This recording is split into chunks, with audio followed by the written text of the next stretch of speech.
하나님의 말씀은 사무엘하 18장 9절에서 15절 말씀입니다. 압살롬이 다윗의 부하들과 마주치니라.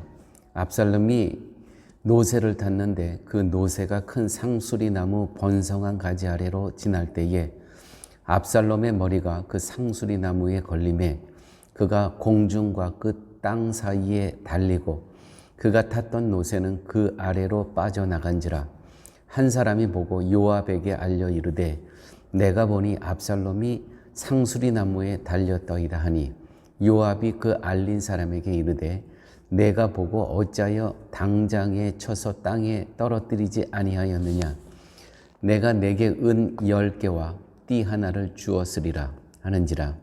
그 사람이 요압에게 대답하되 내가 내 손에 은 1000개를 받는다 할지라도 나는 왕의 아들에게 손을 대지 아니하겠나이다. 우리가 들었거니와 왕이 당신과 아비새와 이때에게 명령하여 이르시기를 삼가 누구든지 젊은 압살롬을 해하지 말라 하셨나이다. 아무 일도 왕 앞에는 숨길 수 없나니 내가 만일 거역하여 그의 생명을 해하였더라면 당신도 나를 대적하였으리이다 하니 요압이 이르되 나는 너와 같이 지체할 수 없다 하고 손에 작은 창 셋을 가지고 가서 상수리 나무 가운데 아직 살아있는 압살롬의 심장을 찌르니 요압의 무기를 든 청년 10명이 압살롬을 에워싸고 쳐 죽이니라. 아멘. 오늘 본문의 말씀은 이제 압살롬이 죽는 그 현장의 상황을 잘 설명하고 있습니다. 9절에 보면 노새를 탄 압살롬의 머리털이 상수리 나무의 가지에 걸려 그가 공중에 매달리게 되어 탔던 노새는 그 아래로 빠져나갔다고 기록되어 있습니다. 그러니까 압살롬만 그 상수리 나무에 걸려 있었다는 것이죠. 머리털이 나무 가지에 걸려 공중에 매달려 있는 이 상태, 압살롬의 이러한 형편을 한 사람이 보고 요압 그 장군에게 자기 직속 상관에게 고합니다. 내가 보니까 지금 압살롬이 상수리 나무 가지에 그 머리가 걸려 있습니다. 그러자 요압은 그 고한 사람에게 내가 보고 어찌하여 당장에 쳐서 땅에 떨어뜨리지 아니하였느뇨. 내가 내게 은 10개와 떡 하나를 주었으리라 라는 말로 책망을 합니다. 그러나 이 한 사람은 이 수하에 있는 한 군병이겠죠. 오직 한 가지, 다윗이 요압과 아비새와 이때에게 명하여 그 18장 3절에 보게 되면 다윗이 이제 전쟁으로 나가는, 압살롬과 전쟁으로 나가는 요압 장군, 아비새 장군, 이때 장군에게 이러한 명을 하죠. 나를 위하여 소년 압살롬을 너그러이 대접하라. 너그러이 대접하라. 그 지시했던 사실을 기억하고 있었던 겁니다. 이 군병이. 그러나 요압은 나는 너와 같이 지체할 수 없다고 말하면서 작은 창 셋을 가지고 가서 압살롬의 심장을 찌르게 되고 요압의 병기를 맡은 소년들도 압살롬을 에워싸고 쳐 죽임으로써 압살롬은 비참한 최후를 맞게 됩니다. 전혀 힘을 쓰지 못하는 상태의 압살롬을 가운데 두고 전혀 다른 반응을 보인 두 사람을 오늘 만나게 됩니다. 이 압살롬의 군사 한 사람은 다윗 왕이 너그러이 대하라는, 이 압살롬을 너그러이 대하라는 말을 들었기 때문에 죽이는 그 현장에 참여하지 않았고, 압살롬은 요압은 자기가 심장으로 창을 찌르고 또 주위에 있는 부하들이 또 쳐 죽였다라고 이렇게 기록되어 있습니다. 여러분, 이들 중 누가 진심으로 다윗을 섬기는 자일까요? 두말할 것 없이 압살롬을 처음 발견한 그 군병일 것입니다. 전쟁에 함께 나갔다고 했을 때 왕은 우리 10,000명보다 중하시오니 라는 말을 하면서 다윗의 출전을 만류했던 백성들 속에 요압도 있었을 것입니다.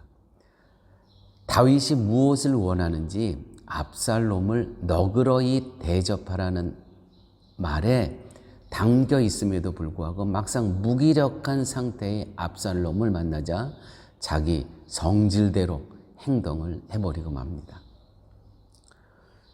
성도에게 중요한 것은 하나님의 뜻과 마음을 아는 것입니다. 그리고 내 뜻이 아니라 하나님의 뜻을 내 속에 굳게 세우고 그 뜻에 따라 살아가는 것입니다. 하나님의 뜻을 따라 살지 않으면서 아무리 하나님의 뜻이 무엇인가를 외쳐봐야 그것을 신앙이라고 말할 수 없는 것입니다. 신앙은 맞는 말을 하는 것이 아니라 어떤 상황에서도 하나님의 뜻대로 살아가는 싸움을 하는 것입니다. 이것이 쉽지 않아요. 하나님의 뜻대로 살아가겠습니다라는 말은 고백을 하지만 그 실천을 하나님의 뜻대로 살아가는 그 실천을 하는 것은 정말 이건 영적인 싸움입니다. 따라서 성도는 자신의 삶이 주님을 향한 나의 고백과 나의 삶이 일치되어야 한다는 것이에요. 그래야 그가 진정한 하나님의 자녀라는 것이죠. 오늘 요압은 다윗의 그 마음을 안다고는 하지만 전혀 그 마음을 안 사람처럼 행동하지 못하는 것을 보게 됩니다.